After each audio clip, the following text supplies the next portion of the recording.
after a crazy game and pick themselves up 1 win over Team Roccat. And I don't know what to expect out of game number 2, Vedius. That was all our predictions off the table. Well, I do think they need to put a little bit more priority on taking that Gragas away from Gilius. In previous weeks, he has had some pretty impressive success with that Gragas in the past. So taking him off that comfort champion, I think, could be a step in the right direction. Whereas Roccat, they had all the right moves in the first 15 minutes of the game. They just need to pull their foot off the pedal just a little bit. Yeah, it was really knee-jerk the opposite direction from what we saw doing last week, where they were in cruise control the entire time. Yeah. I mean, the pick and ban phase alone was already very surprising. I can't wait to see what they do as we get into game number 2s right on the board. So we saw the double penetration build coming out from Schalke 04 in the previous game, something that you heard the analyst desk refer to, which is something that I know Deficio is a big fan of, with the Ghost Blade, the Black Cleaver, all the stuff that breaks through that armor. As we'll have to see whether or not Schalke decide to stick with something similar in this game, or whether or not they decide to move away and go for something a little bit more unique. So far, same bands as what we've seen already, but the teams are taking their time. On rotation number 2, the Swain ban for Schalke, followed by Nidalee, and that's a quicker Caitlyn ban. Last time it was the 3rd rotation. Still expect the Vlad, but maybe not from Schalke's side, since Roccat are actually the ones that ban it. So in game 1, what we did see from Schalke was they actually decided to ban away Vlad and Elise. So that Elise is still left up on the table for Schalke to ban away if they so choose to. But there's also the Kindred still up, which I feel like Roccat, perhaps they want to make sure that Gilius doesn't get his hands on that, but I do think a Gragas ban could be very beneficial for Roccat right now as well. Yeah, well, the Rise ban comes out, and so far we kind of expect that to be happening fairly regularly. So that last ban, I mean, Roccat, they could, in theory, ban the Kindred themselves, because Airwax was simultaneously the worst and best player, depending on what part of the game you were looking at. Azir, he's the one that's banned away, though, so this is the first pick over to Schalke. Now, did they instantly go for that Gragas? Is the jungle that important? Well, there are a lot of things available right now. We have the Kindred, the Gragas. They're not going to pick their mid this early on into the rotation, with Azir being taken off the table. Victor is a mid laner that springs to mind that could rise in popularity. Fox has had some great Victor games in the past. So we'll have to see what they decide to prioritize. Just trying to think. It will be the Gragas. So they value that so much. I'm curious to see if they build the same kind of composition. Like Deficio is talking about how much he liked that, how well they were able to execute it. Roccat may not have an answer. Well, they're going to have to find one. In terms of the early game pressure, Elwax definitely outmatched Gilius, using that Kindred to its full effects. Really playing the map very well during the early parts and basically setting his team up for success a little bit better than Gilius. But when it came to these mid and late game fights, Schalke were the ones coming out ahead, just straight up executing their composition overall better than Roccat were able to. Braum being considered yet again for Roccat. He just had so much they could get done and deny, but it didn't end up being enough at the end of the game. The Victor comes in as a pick for Betsy now, and they lock the Jhin on their side. So the big question for me is, what mid do we now see coming out from Fox? He could go for a Lissandra. If he wants to be hyper-aggressive, he could go for something like a LeBlanc. Maybe even a Zed if he wants. Zed's a little bit more risky, but Assassins typically tend to be one of those risky picks. But also Roccat actually picking themselves up the Jhin, so Schalke already being denied the ability to go back to a composition that they're running in game 1. And to be fair to Steelback, he has had some pretty impressive games on that Jhin before. 2 games, 1 win, 1 loss. But still a very impressive KDA overall on that Jhin, even in his loss. 8.7 on the Jhin. So definitely knows how to make that one work. Well, Steelback has been using these longer range AD carries. The Jhin has been kind of what he's fallen back to when the Caitlyn wasn't available. Teams, even though that's a top tier AD carry, it's kind of still a respect band against him. Schalke, they're going to lock the Ezreal Bard, so they've got their bot lane all locked in. I'm curious to see how they can make use of the Bard, because that is another champion that can really make or break a game in team fights. Certainly can. I'm surprised they managed to make it through the draft in the previous game, but it does look like Spralo are going to be returning to that Bard once more. And Bard, fantastic for setting up engages, very oppressive during the laning phase, pretty much ticks all the boxes that you would possibly want in a support, and has been rising in popularity throughout the world. So definitely a strong support pick for Schalke to be picking up. Roccat on their side, they do lock that Braum. They get Airwax back onto a very, very comfortable Kindred choice. So there's a lot of power, a lot of range as well. Despite the Kindred, they have the Jhin and Victor. I mean, this is lasers and shots left and right, and they can deny even more poke with the Braum. So there's good protection there as well. It's quite interesting that when you kind of look at the matchups from the compositions that we have so far, the Victor and the Jhin towards the late game have to be very mindful of this Bard, because he's going to get to a point where you can't dodge all of the Bard ultimates, and it's going to be really difficult for Roccat if they don't keep forcing these plays like we saw before, because if it gets to this late game point, they're eventually going to get caught out. We might see a similar thing to what we saw from H2K versus G2 yesterday, where one Bard ult pretty much decided the game.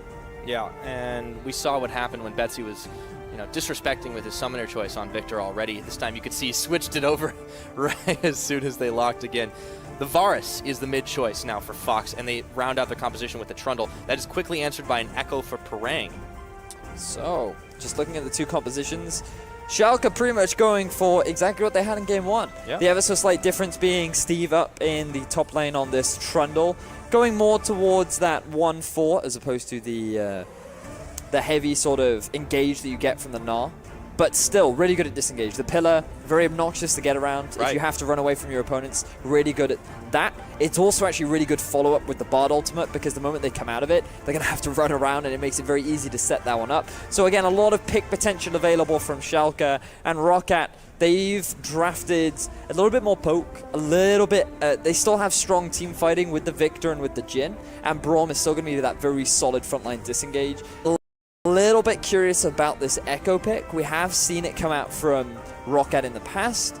Not as strong ever since the nerfs on 6.11, but we'll have to see how well Roccat can make it work for themselves. Yeah, that's always the big question when you talk about these skill-based matchups and the hybrid compositions. They can do a little bit of both things in this game to see if they end up going once more very aggressive Schalke. They had answers. They have one win on the board, and maybe they can pick up another one. But we want to hear what you guys think at home, of course. Keep on tweeting. Keep on hitting us up. At LOL Esports is the place. Hashtag S04win if you think the 2-0 is going to be what Schalke are going to put away against their opponents, or if Roccat are going to tie the series up at 1-1. Keep that rivalry strong. Hashtag ROCwin. It's going to get bloody. That is one thing for certain.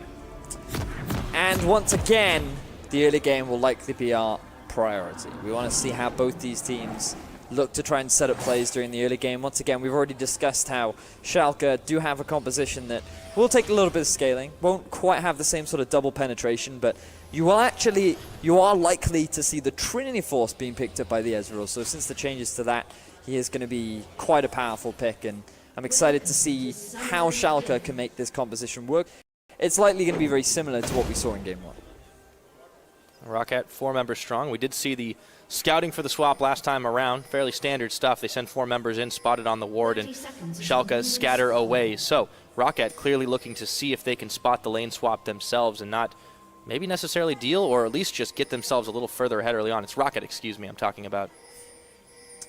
So Schalke getting themselves some deep wards. Once again, both teams setting up for the possibility of a lane swap. If we are going to see a lane swap, it's actually quite a tough one to call as to who we're going to see try and avoid the 2v2 or the 1v1. Perhaps both teams basically just want to go for non-standard lanes and just basically look for that very passive early game. Yeah, still might fall back into those patterns. A lot of pings flying right now. Roccat attempting not to show their hand, but they are spotted as they run through the jungle. Schalke know this is happening. Are they content to take the 2v2? Or it looks like they're actually just moving back down towards the bottom side. We could be in for yet another fast push. Yeah, it does seem that way. So we're going to be seeing the standard, non-standard lanes. Oh, we saw some weird stuff despite the standard, right? There was all the way the push to the inhibitor turrets to start things off last time around. Was. But that was, to be fair to Roccat, just a really good adaptation and just playing the map very well. Oh, yeah. Taking a look at the Keystone Masteries, we got a lot of Deathfire on the board.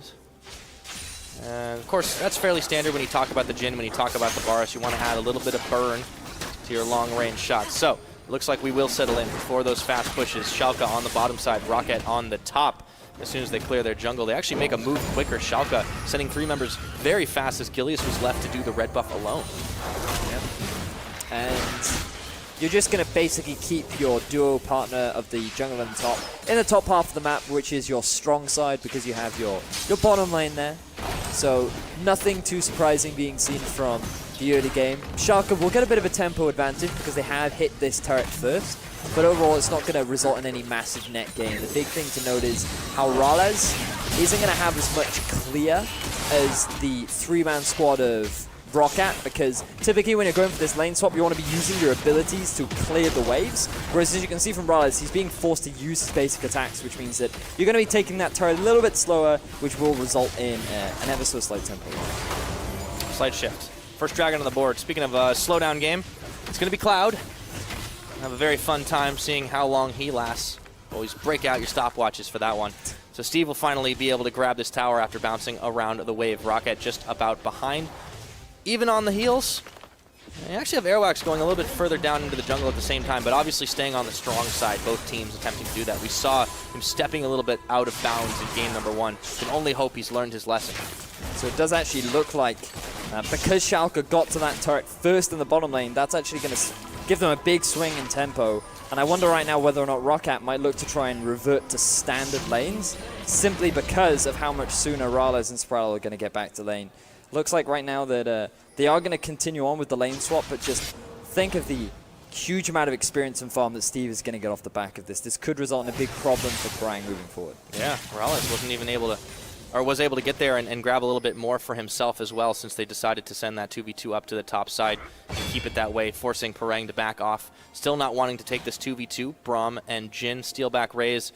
Going to be pushing down the bottom side into Steve, and still settle fairly into the standard. Spraddle actually doesn't stop the Parang back. Guess he didn't see it. A little bit unfortunate for Spraddle. Not going to be able to interrupt Parang's back. But the continuation of the lane swap, I don't want to hop on about it. Yeah. Well, it's a quieter game already. I mean, at this point, last game, we were already talking about inhibitors and crazy things. And a little bit optimistic. Both the team. I mean, you know, we were talking about it. I didn't say it happened yet. Yeah. But it happened. Seeing as we do have the lane swap.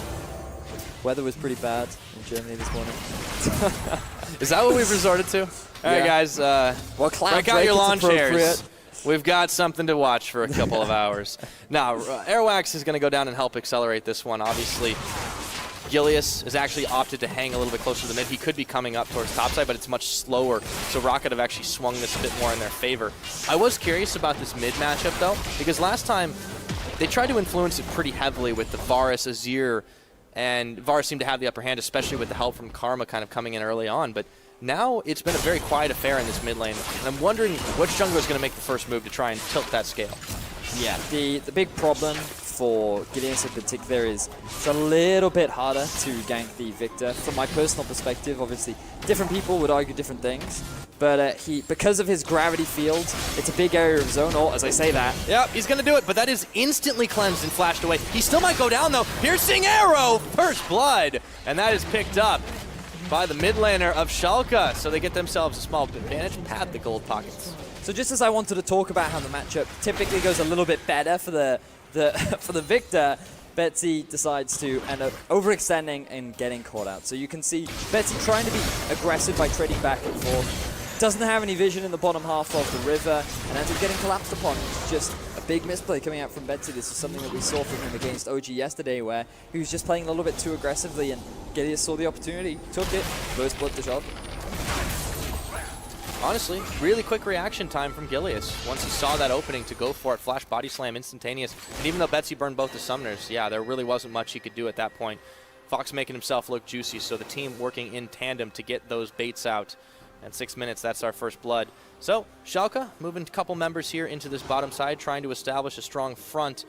Might actually go for a long flank. Spraddle, if he can knock the stun, it could be even worse for Betsy. He's got no summoners here, and he's stepped far forward. Yeah, but he can run upwards this time to the safety of his jungler, but is it going to be enough? Chains are on, but in comes Airwax, tagging in the Chaos Storm, keeping Fox real low, but he did get the summoner heal out, and now Gilius and Spraddle realize they don't want to take this protracted 3v3. This is going to give some time, however, for Airwax and Raze, or excuse me, Steelback and Raze to try and push on this bottom side uncontested. Well, Rallis is trying to do the same in the bottom. But have a look at the positioning right now of Roccat and Schalke. You have Steve in the bottom half of the map, pushing in with a wave that's just going to knock into the tower, and Prang is going to soak all this up. Whereas Roccat, they're going to shove this wave and deny all this farm from Steve. So right now, Roccat, they're going to be able to soak up a lot more farm than Schalke is. And as long as Prang doesn't give away his life here, this should go in favor of Roccat. Yeah, Prang still able to phase dive, and he dodges from Gilius. Had to flash away from that one, but he does stay alive. Towers are going to be traded inners. This is starting to look a bit more like the last game we saw, but Roccat are the ones that are pushing a little bit faster, a little bit better, and denying that farm from Steve, who's still actually trying to tango with Parang. Well, he knows that Elwax is in the top half of the map. He knows that the likelihood of him getting ganked is very unlikely.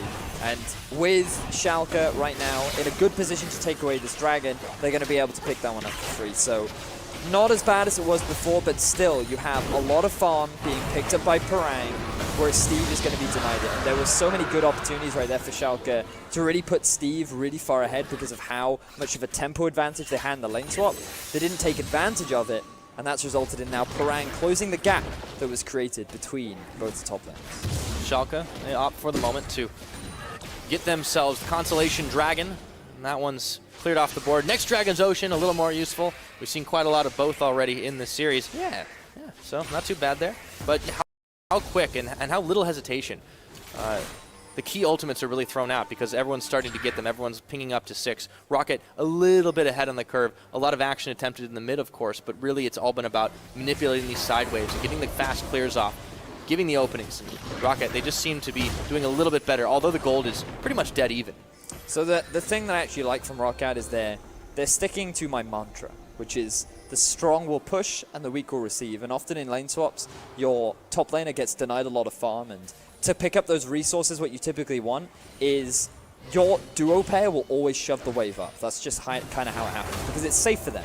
They can afford to push past the river, and because the jungler typically hands around your strong side of the map, it's usually the safer thing to do. So as that wave is getting pushed in, you want your top laner to then be there to receive it. And so far, Roccat have done a great job of making sure that Parang is always on the receiving end of these big chunks of farm, whereas Steve is the one overextending. And fortunately, he knows that Alex is in the bottom half of the map, so he can afford to be a little bit more aggressive. But Gilius, he might be a little bit too aggressive. Yeah, speaking of, takes 1, 2, 3 curtain calls, finally dodging out the 4th. But there's a teleport coming in right now, and in comes Steve, being aggressive himself, throws down the traffic cone. Airwax chunked out even further through the Lamb's Respite. He gets the heal off, but they take down Raze. They look for more. No, they turn their attention as Betsy has come right back. Very bloody affair, but it only results in 1 death. So many good plays there from Schalke. Oh, I spoke too soon. That's Rallis. Nice cleanup. Rallis gets himself another kill. Airwax was not expecting that whatsoever. Didn't have his flash available, and Schalke, they get themselves 2 kills overall, which was just really smart from them overall. Simply, if you just looked at the map once again, Parang, he had to deal with a big minion wave that was pushing in the top. So yes, he could have teleported down, but he would have been down in levels. He would have lost a huge amount of farm. And it would have just been even worse for Roccat if he decided to TP down. So Steve knew that Schalke would have the numbers advantage. Roccat were not in a position where they could escape from that gank.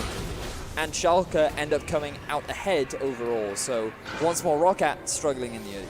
Yeah, and Schalke, you know, utilizing the tools they have in their kit to be able to make those plays.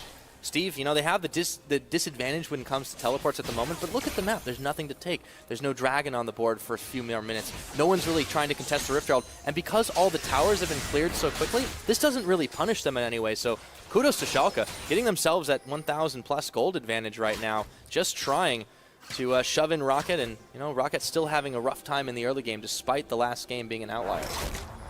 Certainly is the case. So moving forward, for Schalke, this is great. Their composition hits a big spike in the mid to late game. Varus, he wants to complete that Black Cleaver Ghostblade. Actually, in fact, we saw before, more towards that heavy penetration with the Mortal Reminder as Spraddle. Oh, he's caught. 1 magical journey later, though, and he's going to be wiping some sweat off his brow. Ooh, very close to Spraddle. But fortunately, by playing Bard, it does mean that you are a bit of a slippery sausage, so he's quickly able to get out of that one. Slippery sausage? Yeah, it's I've not heard that one before. It's British. Is that what they say in Wales? Like, that's okay. the badger. That's a slippery sausage. like you're looking sheepy. Yeah, we got a bunch of phrases. All right. This is like another level of English, to be honest. And Airwax, he's on another level of pain. Wow. That was a big collapse right there. Rales getting himself another kill. That'll enable his power spike to push even farther forward. 12 minutes in, Schalke, they're not letting up. As soon as Airwax steps out of line, he's down, chained, insta-cleanse. And that'll stop the aggression there from Fox, but he does trade a summoner, or he trades an ultimate for the summoner. So Airwax wants to get a bit of deep vision down.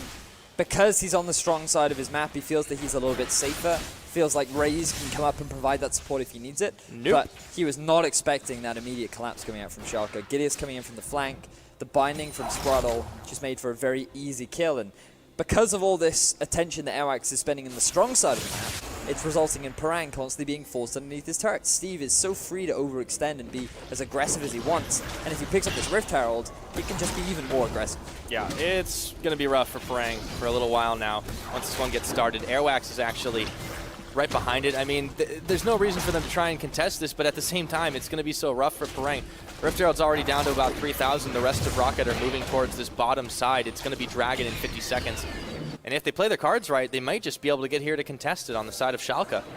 They could very well do. The teleport is just about to come back up for Steve. Roccat trying to get some deep vision down and steal away this red buff if they can. They know that the Gragas is not in the bottom half of the map because the Rift Herald has just been taken. So Roccat want to be able to pick up whatever advantages that they can. And right now, things are in a bit of a lull. The Dragon, as you rightly said, spawning in just a couple seconds. Because it's the Ocean, unlikely that both teams are going to try and force this play. So we'll have to keep an eye out. It's likely going to go to whichever team can pretty much pick it up the easier. You don't want to invest too many resources into this Ocean Drake simply because it doesn't offer a huge amount of value that's worth dying. But the vision is definitely something Roccat have valued around that side. Look at how many wards they've invested. A couple of pinks. They still have several in their inventories. Versus what Schalke's really brought, not a whole lot. But Schalke, they haven't really needed it as much in the moment because they just keep getting these picks. It doesn't matter if you have vision, if you step outside of the range.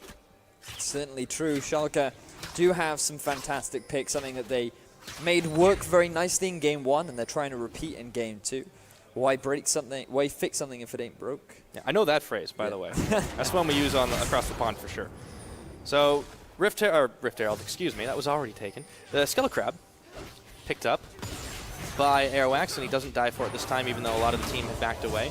Rales and Spraddle still contesting. It's the 2v2. The teams have kind of gone back to laning. You know, we talk about how it's kind of a lull pattern, but sure, they're just waiting for something that they want to contest on the map. And, you know, both teams do have a decent bit of scaling on their side, so they both will be pretty happy by not having too much aggression, especially Roccat, who are still licking their wounds. Certainly true, and it looks like we're not going to be seeing much more aggression as we hit the 15-minute mark. Both teams just waiting to complete their first major items. Looks like Betsy going very early on for a Zhonya's Hourglass, which makes sense when you have double AD, triple AD coming out from Schalke. But it comes back to what what Deficia was saying on the desk, where when you have so much penetration, it doesn't matter if you're full AD. You're kind of compensating for the fact that you do lack that AP damage by just shredding through all the armor that Roccat is trying to build. Yeah, and Steve is definitely in a good position to punish. He's just stepping forward. I can take this red buff, and I can take a bite out of Parang right while I'm at it. The rest of Roccat, however, have started this Ocean Drake real quick. They may get punished for it, though. It's taken away, smited, but the rest of Schalke are here. They find a Tempered Fate onto Airwax. In comes Gilius, does throw the barrel, but it only knocks everyone back, and he's stunned up in the gravity field, and Steelback cleans him up, along with the rest of the team. Curtain call now. Not enough to finish anyone else off, but a Dragon and a Gragas for dessert. They'll be happy with that. Ooh, the snipe. Oh, Raze. That's the wrong way to put your shield, but he lives anyways. Yes, he does. And Schalke, they tried to force the fight with the Bard ultimate. This was something that you and I were discussing in Champion Select, which is when you have two low mobility carriers, it is quite easy to catch those targets out, especially if they don't have flashes. But Roccat, they didn't need to use it. So Roccat, they kick off this Dragon.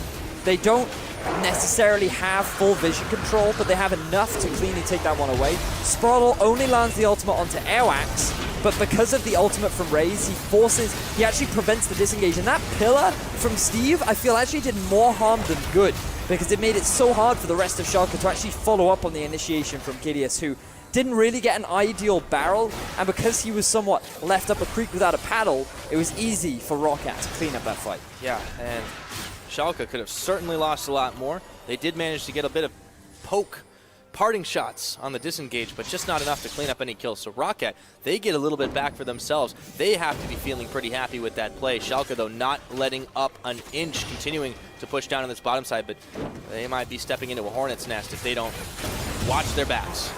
Oh, Schalke playing very aggressively on the bottom half of the map. It is a 3v3. Neither teleport available on the top laners, but Steve, he's definitely building a bit of an advantage in this top half of the map right now. Completed the Ravenous Hydra already, working towards what I expect to be a Spirit's Visage to get a bit of magic resistance up against the lot of AP that you have coming out from Roccat.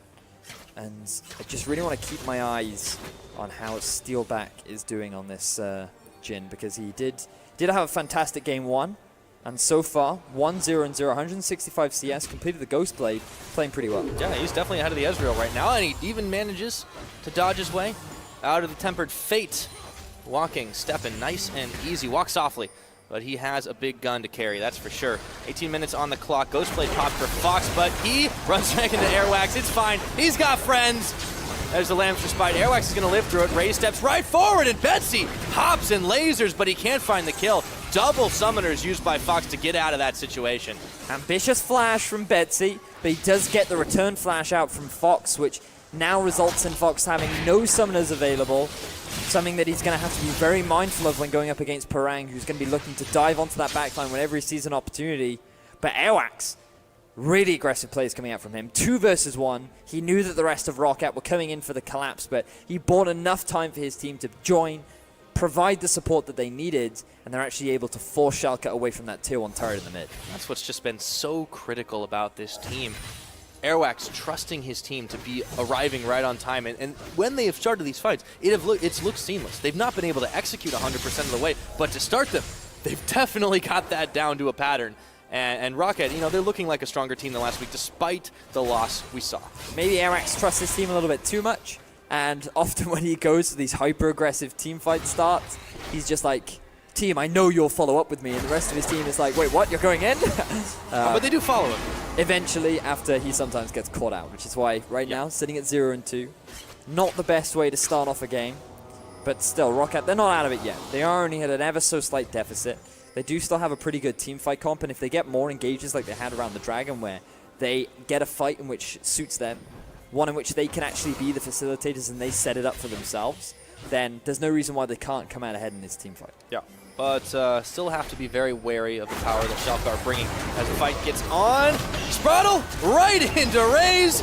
He's going to get stunned up. Tempered Fate lands, and it lands on Airwax. And Gilius, the curtain call, Steelback grabs a kill for himself. Airwax having to flash, and a true shot barrage. 2 quick cleanups, and there's no way Parang is going to get there in time. A double kill to the Triforce Ezreal. So really good pickup coming out from Roccat. They instantly go for the collapse down onto Spraddle, but the problem is, because of how slippery this bard is, they have to invest so many resources just to actually finally get that kill, and because it took them so long, Rales is finally able to join the fight, and he cleans it up in favor of Schalke, who are now going to go for this tier 1 mid. Yeah, Parang, Steelback trying to pincer, but Steelback still took some time to get right in range. Steven Fox really getting punished here, as this tower will stand another day.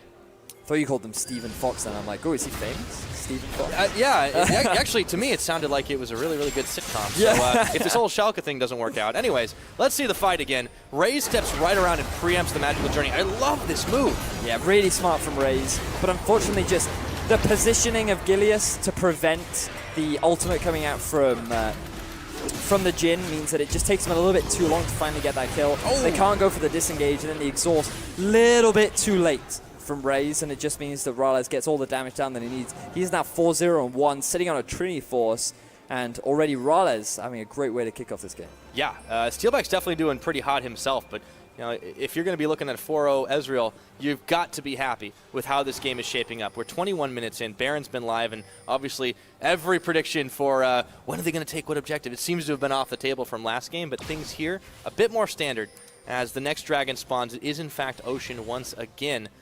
Gilius is lying in wait to see if Roccat want to try and set up some vision, but he moves a little bit too quickly out of there, and Scuttle Crab will be taken.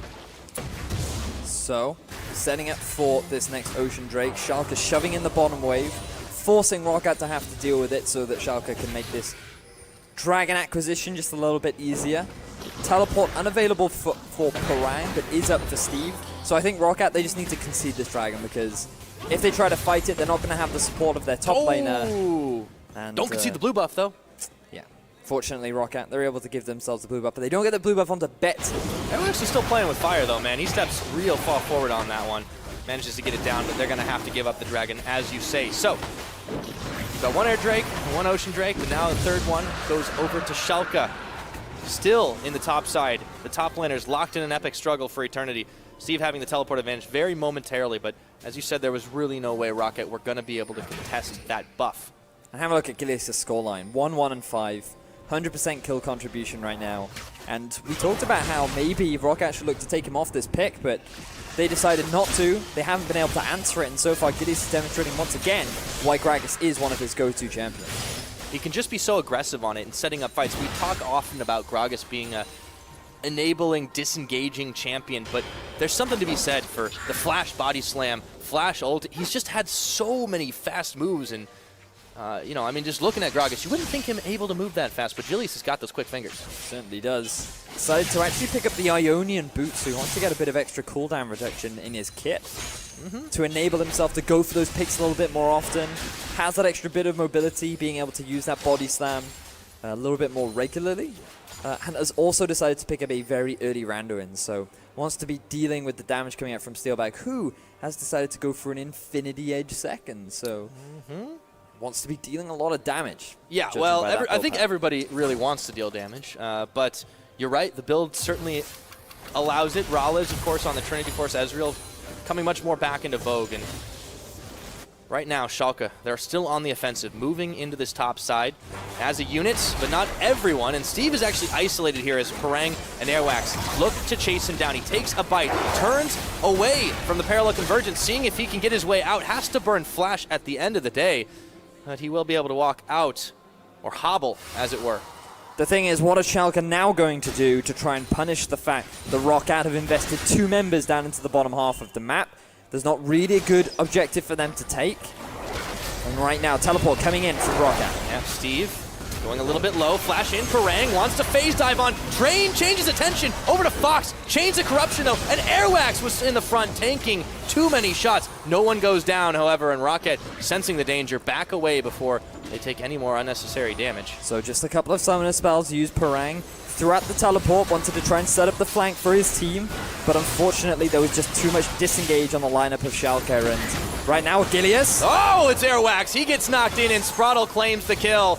That's going to put Schalke right on the front line to try and get even more out of this. Parang going low. Chaos Storm, not enough. Rales sinks the goal. Steve takes a bite out of Parang. That is 3 kills. They might be low health bars, and it's going to be answered back. Steelback gets Gilius for revenge. So, Schalke, they find the pick down onto Airwax once again. Oh, flash from Steelback. Rales, he just narrowly scrapes out of that fight. It is so scrappy. Raze going low, going down. Fox sinks him with the arrow. So Schalke, they've now picked themselves up 4 kills. They're likely going to get themselves a tier 1 in the mid lane, and they might even push for more. They're going to go for that tier 2 and build themselves a pretty big gold lead. Yeah, Schalke, they are on the offensive, on the front, continuing to find the openings, probing, and finally getting in. Not perfect, not without losing members, but it is looking much, much nicer for them. 6,000 gold ahead of the pack. Oh, man, and let's just see how this all kicks off. Gilius, no vision on him from the flank. Airwax not given an opportunity to use that Lamb's Respite because of how quickly he was deleted. And then with the Steve engage from the flank, Schalke just go for the cleanup. Rales gets the first hit ultimate down onto Betsy, which is enough damage to get the cleanup kill. Steelback, though, trying to go for the snipe, gets the kill down onto Gilius, and then Raze gets hit by that Cosmic Binding and goes down as well. So it's simply a matter of Schalke going for the immediate disengage after what was a really good setup initially from Roccat. A lot of summoner spells were used. Schalke go for the escape. Roccat tried to commit for this tier 1 turret. They don't expect the re-engage coming out from Schalke, and this just reminds me of what we saw in game 1, where Roccat, they just commit a little bit too hard and they don't respect the possibilities of Schalke getting a turnaround. Time and time again, they're starting to prove it. So a big lead now for Schalke. Roccat, they're going to have some climbing back to do, but it's not like they've not been in a familiar position in terms of where the gold's at. Very different reasons, of course, this game, but this is something that they've found themselves in off in this split, and I want to see if they can make that comeback happen. If anything, they're more comfortable in this situation because kind of weird to say, isn't it? In more of their games, this is the situation they have been put in. The late game team fighting is what they're all about, and all they need is Schalke to overstep their boundaries just a tad, and then Roccat can look to punish it. Yeah, exactly that. Not enough damage on Spraddle, though. So the Rylai's has now been completed for Betts. He wants to make sure that he can keep his opponents within the ultimate. Decided not to finish up the Zhonyas. Values more just picking up that Seeker's Arm Guard, so he has a bit of extra armor available. But 3 items strong now for Fox and Rylai's, and that is a very powerful poke duo that you have coming out from Schalke. Yes, indeed. They've been using it quite effectively. Roccat still got a lot of fight in them. Have to see how they're able to stem this onslaught at the moment. But the war of attrition is starting to take a toll. A lot of wards of Schalke's inside of the Roccat jungle. The 6,000 gold advantage still staying there. Airwax is caught. Tempered Fate. Can they collapse on him in time? Parallel Convergence, and that will cover Airwax's escape. Parang tanks a True Shot Barrage, and that will be the end of that. So they invest a lot of resources down into trying to get Airwax. But unfortunately for Schalke, the presence of Parang and Raze is enough to just sway the continued aggression coming out from Schalke. So they don't find the pick, but they are going to force Airwax back, and that might be an opportunity for Schalke to posture around this Baron. They're trying to extend their vision line deep into Rockat's half of the jungle, but they've decided that it's a little bit too risky, and they're just going to move away. No need to take those unnecessary risks for now. Roccat, they've been the ones who've been a little over-aggressive, but Schalke a bit more calculating. Dragon is live for Schalke with the map control that they have. This seems not contestable. Roccat have actually moved towards the top side, though, to see if they can get a bit more Baron vision back for themselves. And they might be okay with that trade for now, but still, the extra regeneration will mean Schalke can fight more and more often. Certainly will. And now have a look at Roccat. They're the ones posturing around the Baron. Something that they need to be very mindful of. They were able to sneak it at 21 minutes in game 1. Very different scenario, though. Very different, yes. As Rylai's. Oh! He shoots, he scores. Schalke! Wow. Wow. Rylai's going man mode. Gets a quick kill down onto Airwax. Talking about this man getting caught out of position. I don't think he was expecting to get caught out by a Rylai's right there. I want to see that one again. Rylai's is styling at this point. Whew. Man. Talk about like just sweeping through everything and just getting that pot shot off to get the kill. I mean, he doesn't even have vision. He just spots Raze, goes for a bit of poke, and then he notices Airwax out of position. Oh my words. E into basic attack, into Q, quick kill. Airwax unavailable. Schalke feel the need to try and force this Baron. Yep, didn't even look out of position, but now 5,000 health is down. Curtain Call comes out. It's going to ping onto Rylai's, but he steps aside. Over there, still on the Baron. Steve trying to zone it out, but this could be not a smite fight since Airwax way too low. Steelback will pick up a kill. On from Gilius. Baron, they can't take it now. It's way too unsafe. Parang, though, gets sniped down by Rylai's, and Schalke trying to retreat, but Steelback with the double kill. Locked up. Do they have the damage? Gravity Field. Spraddle, a triple for Steelback. Betsy's down. Everybody is dying in this fight. It's chaos. Fox will fall to Airwax, and Roccat get the better of that. So it's almost like Roccat find themselves a late game team fight. This is exactly the style that Roccat like to play, and Steelback coming up huge with that ultimate. He held on to that last shot for such a long time. I was so worried that he wasn't even going to use it, but he saves it. He knows that Gilius is slowly getting chunked down. He understands the damage that Jhin has, and I'm not going to spoil the surprise. Just keep your eye on Steelback in there. Shot number 1 hits Rylai. Shot number 2 hits Steve. Meanwhile, Parang, he's just trying to be a bit of a threat into the backline, and Gilius taking so much damage from the Baron. 806 crit is enough to take away the smite, and then just Steelback on the backline doing so much damage, completely untouched, with Raze just soaking up so much of the damage. Both of the AD carries so crucial in these games. The damage output is ridiculous. And considering Steelback is on a way less mobile carry than Rylai's, it is incredibly impressive what he's able to get done, and the team has enabled him to do. 100% kill participation, 7 kills that Roccat have to the 13 of Schalke, but Roccat, they get themselves a serious amount of breathing room by stopping the Baron, by clearing Gilius away, and winning a big fight. This is the thing about Rockat's composition and Rockat's playstyle overall. They are very good at playing around objectives, and that is not necessarily the place that Schalke want to be. They have this poke disengage composition where you use the Trundle to draw pressure in a side lane and set up the flank. If you cannot set that up for yourself, and if you're not confident enough to commit to an objective like that, you have to be prepared for the response from Roccat, and so far the response has been pretty damn good. Yeah, no kidding there. Still, a lot of individual power plays, and Schalke still rocking this 5,000 gold advantage, but it means less and less. The more the game goes on, Roccat with the late game team fights, finding themselves in a comfort moment. They settle into it, but still very dangerous. This Schalke squad, they've won as many fights as they've lost in this series so far, and they're still one up on the board. Roccat trying to even that score. So now it's a battle of the 80 carries. Which will be able to carry harder, Ralles or Steelback? We heard kind words from Steelback with regards to Ralles just before we went to break, and he does have a lot of respect towards Ralles and says how he is a talented 80 carry. Well, now Steelback, you get to prove whether or not you can be more talented and carry your team to a 1-1. Well, he certainly had much bigger presence over the time he's been in the LCS, but you look at the career of a player like Steelback, starting out, his debut being on Fnatic and all the pressure there, but how he transformed as a player, eventually going to NA, coming back here, and really showing up big on the Unicorns last split. Now kind of looking like maybe not the best or the top 80 carry in the league by any means, but still capable of making these massive flashy plays as Parang takes away the blue buff from Steve as they were dueling over that one. Ralles, on the other hand, he's always been noted as the stable 80 carry. The 80 carry that will never lose you the game, but rarely would he win it for you. This time around, he's starting to look like a real monster. Certainly is. 8-0-3 on that Ezra round. 323 farm at 33 minutes. But Airwax, he's getting bullied out of his jungle. Double binding. They've got just enough damage. Gilius bops in, and in slow motion, they got the damage they needed to find the kill. Turning now into the Baron pit as round 5. 2. Here we go again. No smite available for Airwax. Can Roccat make the miracle defense again? Parang is not here. He doesn't have his teleport available either, but Schalke, they're being forced off this Baron once again. They can't quite decide if they want to commit to it. Oh, a moment of indecision. That can be all that turns the game. The last shot will not go where they want it to be. In comes Parang. It's going to get taken. It's Ralles that secures this up. Schalke now trying to force the rest of the fight. Ralles over the wall. Ray's no longer unbreakable. Low health bars, but he stays alive. So Roccat this time, they're not really in a good position to fight. Parang takes a little bit too long to get to the fight because he cancelled his teleport. He couldn't go for the play. Ultimate. Not going to get the snipe down. Shot.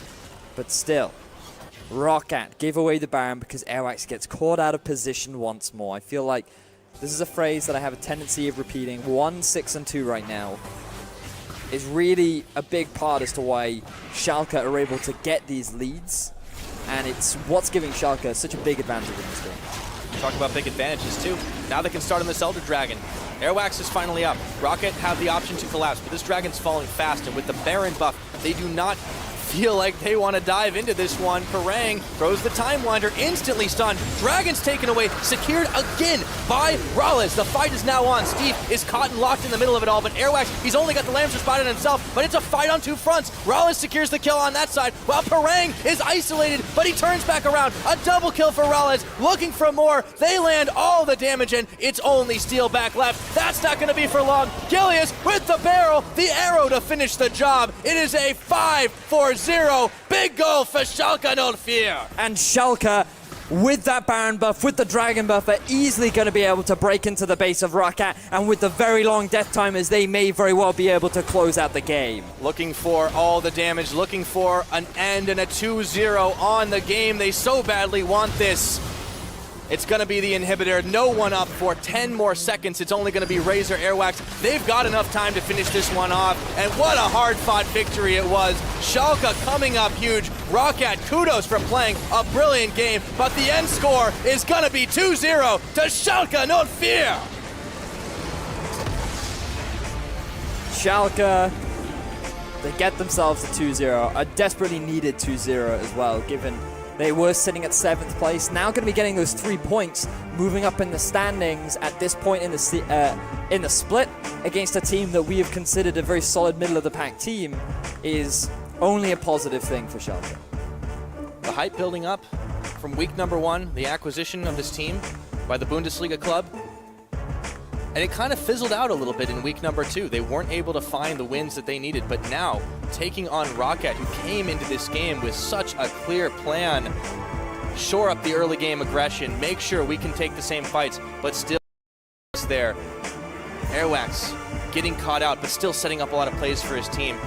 Roccat having late game team fighting, but falling and not able to contest those objectives. Schalke, well-deserved victory on the day.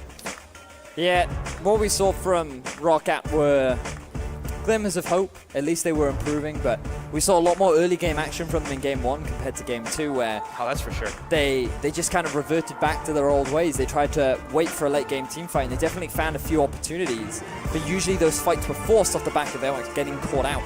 And unfortunately for Roccat, it never seems to be a situation where they are the team setting up their own plays. They're not the ones getting in that vision first, setting themselves up for success. It's very much reactive play that's happening all the time. And if Roccat aren't able to change that play style, you're going to end up in a situation where Schalke, they pick themselves a great kite composition, a great poke composition, and you can just constantly pick off the disorganized team that Roccat come across to be. Yeah, especially with how fast Gilius is able to fly in there on Gragas. Talk about using your momentum.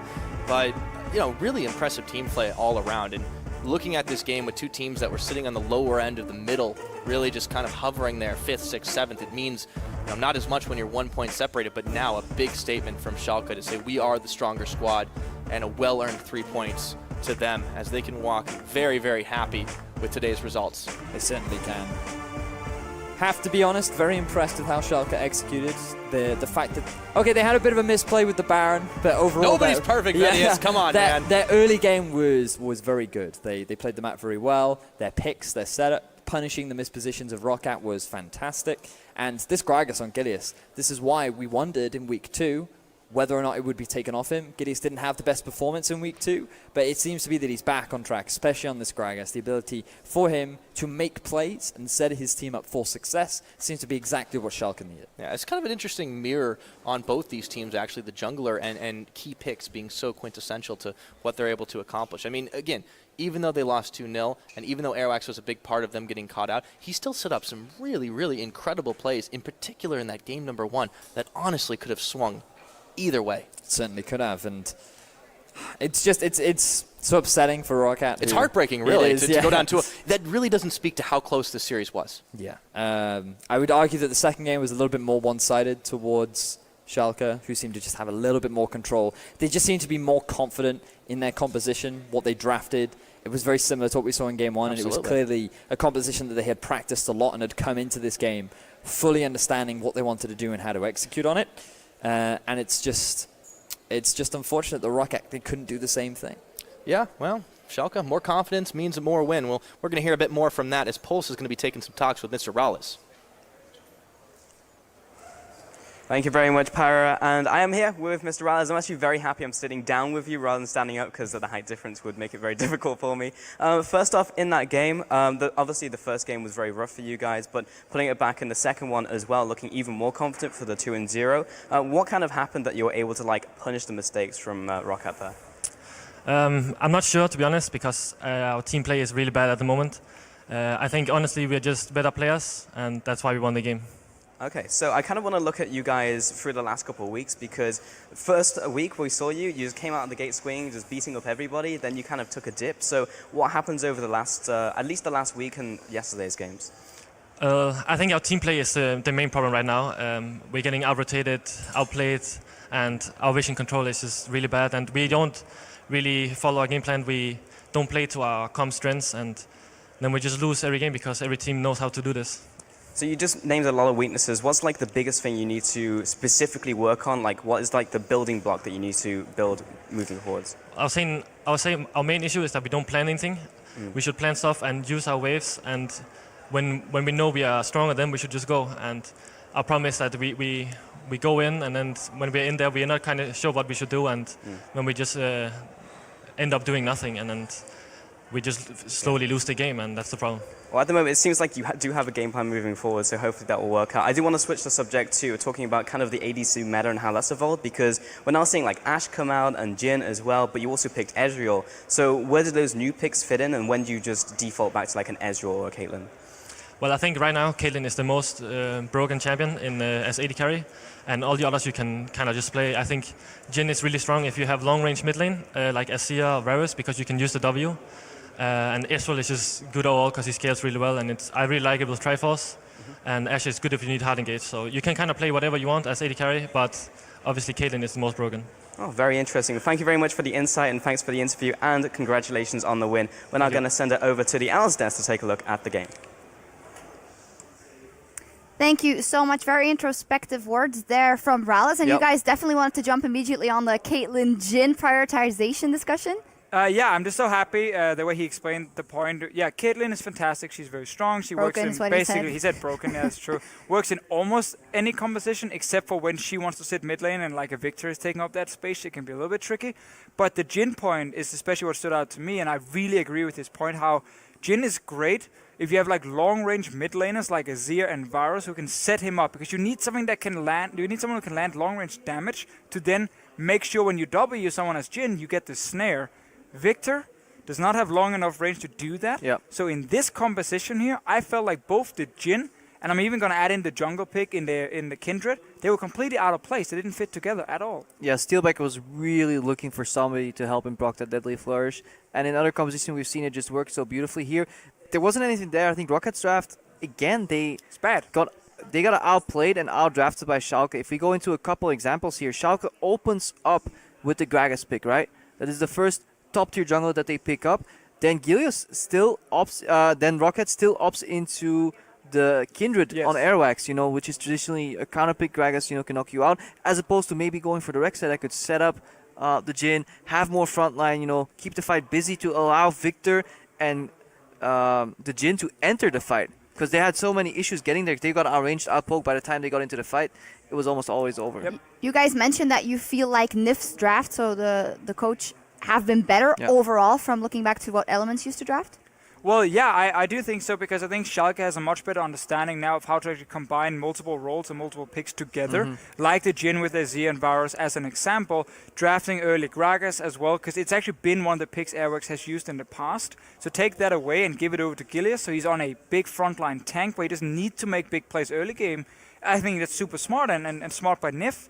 And I mean, to your Rocket point as well, they just seem to draft like very specific comfort picks, where you don't look at the entire comp. You say like, what do you want to play on each individual lane, and that's not how you draft. Like then you get these weird comps that doesn't fit together. Yeah, if you look at how Roccat should approach the mid game, these slightly passive picks like a Victor and a Jhin, they need somebody else to set up for them. I think that is what spirals into Roccat just not being proactive in the early game. To touch on what you just mentioned, not only are they drafting similar comps, because I've seen Elements draft poke comps last bit too, but they weren't doing anything with it. They've improved their lane swap, their map play, and they know how to kind of group together and make it work. Whereas last split we had these games where Spraddle was like level 4 at like 27 minutes or something, and right now they're getting the impact, so they're a lot more cohesion on the side of Schalke. Let's take a look at some of the replays from this game. A mid lane fight first up, where things starts to go well for Schalke. Yeah, so this is first of all where Gilius on a Gragas has so much impact. It's a beautiful engage. There's really nothing at that point you can do as Airwax, but Roccat should never been in this situation in the first place, because they just lost a few ultis before this. Should just have backed away. There's no reason to stay. You're just kind of allowing Schalke to get the perfect engage, and Gilius here is a great teammate saying, you know what, I'm going to take this one for the team. Does go down, but you already won the fight, so who cares? The highlight of that replay is obviously just the E-Flash engage and what you can do with it. Just Gilius was so influential in this entire stage. And look, all this ranged poke coming out, and trailing, and on the back end, a random little arrow here from Varus, a bar Q that suddenly connects. What we call is like conditional engage. You can launch the bar ulti, the Varus ulti, and then you can still decide if you want to opt into this fight or not. And that is, I think, really, really important here. Whereas Roccat, they were playing like kind of shotgun, like go in once and pray that this Kindred ulti holds up. And then we can talk about the Victor build too. There's so many things that we can talk about that went wrong here for Roccat. And not even this whole go in once, because like, how do you actually go in the first place? You walk up and die. You walk up, you're like, I'm running at this Varus, and oh, he's gonna shoot me in the face, and Ezreal's gonna shoot me in the face, and then I'm already down to 50%. Now I actually have to run away, and then a Gragas flashes in, and I'm dead. So I felt like Schalke outdrafted Roccat again. I think Echo, by the way, terrible top lane pick right now. I think Echo is dead in top lane. Yeah, okay, he's like decent, but you don't want a decent top lane pick where you can get a great top lane pick, which there are 5 or 6 of them. I mean, you answer your own question right there. How do you walk in? Obviously not from the front, so you need a flank. And what do you get for a flank is a winning top laner. How do you get a winning top laner? Not draft Echo into Trundle. Do not last pick Echo into Trundle. Get the Nari and get some winning matchups so you can push the Trundle and get around to the fight. Maybe have somebody distract and then walk in from the front. But if you're losing your side lanes and you're losing your 4-man mid. One bad play from Schalke, so Roccat has something to cheer for.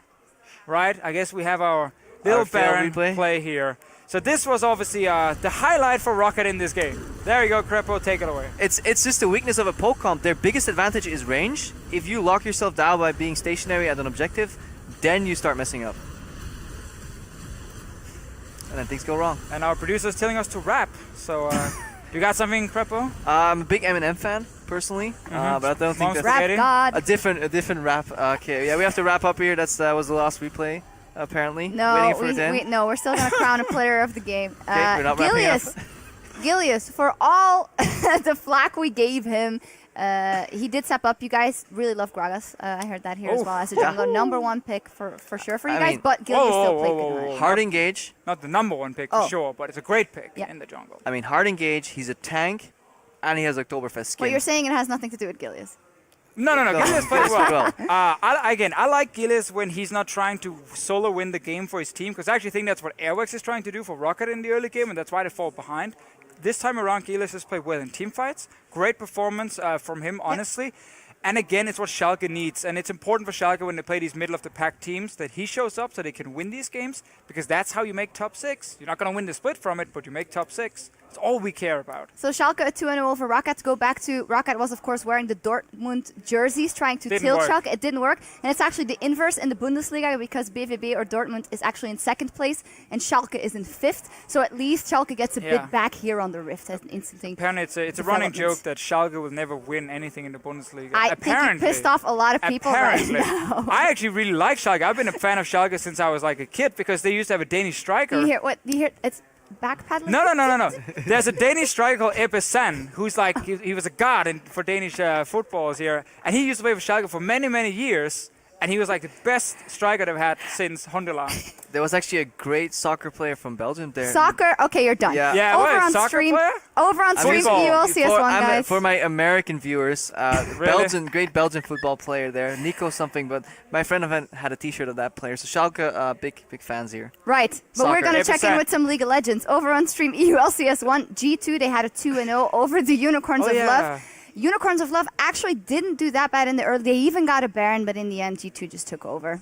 Yeah, I mean, it was not like the last game where Unicorns had the snowball in the mid lane. First, it actually didn't happen at all, this one. Perks went completely crazy on Brazilian. And then it was just like Unicorns never got an advantage. They walked into a few team fights where G2 were just a much better team. And it was pretty one-sided game. You could just see the experience between both these teams. I'm happy for Unicorns that they had a good start in game 1, and I think that if you can still camp for Exile and get him rolling, I think that's what they can take from this. G2, honestly, I expected a cleaner 2-0, but still dominating the league. Yeah, Perks got the player of the game as well on that one. But back in the studio, we've got another matchup on our hands. When we return, Team Vitality and H2K go at it in our next series of the day. Stay with us.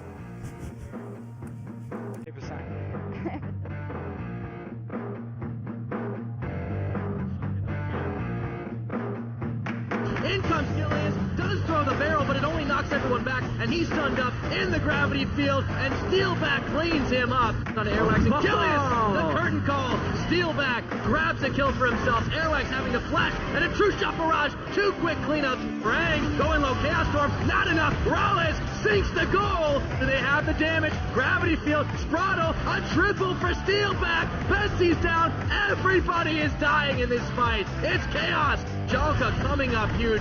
Roccat, kudos for playing a brilliant game, but the end score is going to be 2-0 to Schalke, no fear.